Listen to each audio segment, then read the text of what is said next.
Do you know why the problem of David was very complicated? When he found himself lusting.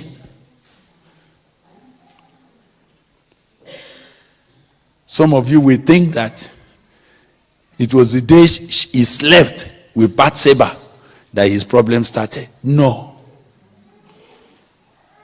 You see, a cover-up habit keeps growing inside.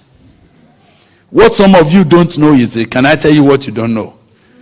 The power of sin, the secret of sin, is in its secrecy.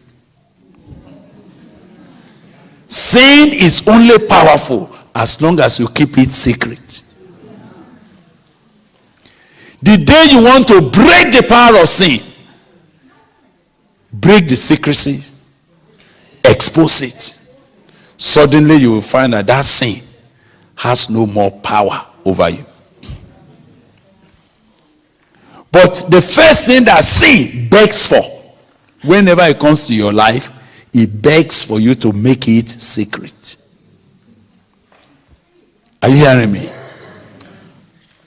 When you begin to have a misbehavior with your wife, the first thing that you are struggling with is how nobody in the parlor will know about it.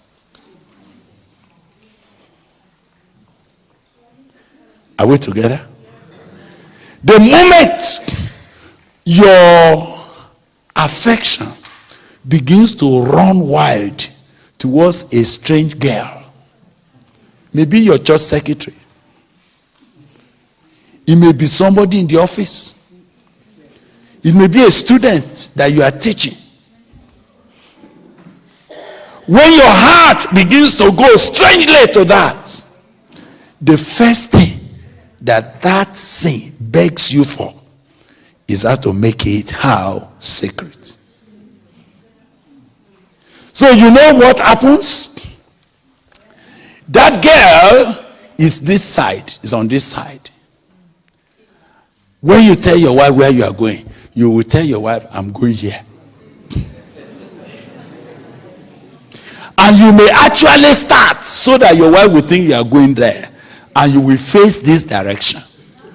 Only to go this way and corner, and you face this direction. So when they ask your wife, where did your husband go? You say, he went there. Because she saw you going there, she did not know that you went behind to corner and face that direction. Sin continues to exercise power as long as you are willing to keep it secret.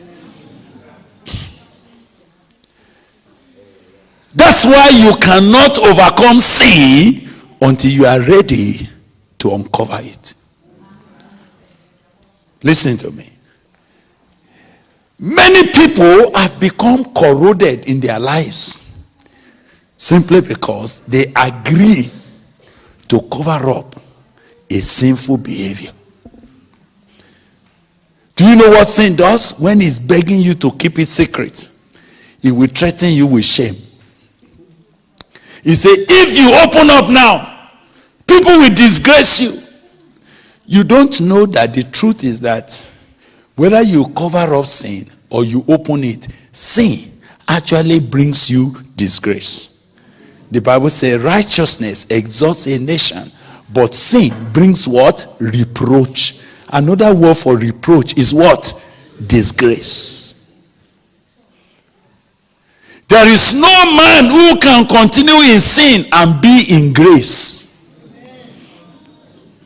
Every time you sin, there is a measure of disgrace. Sin, every time it comes to a man's life, is a reduction of grace.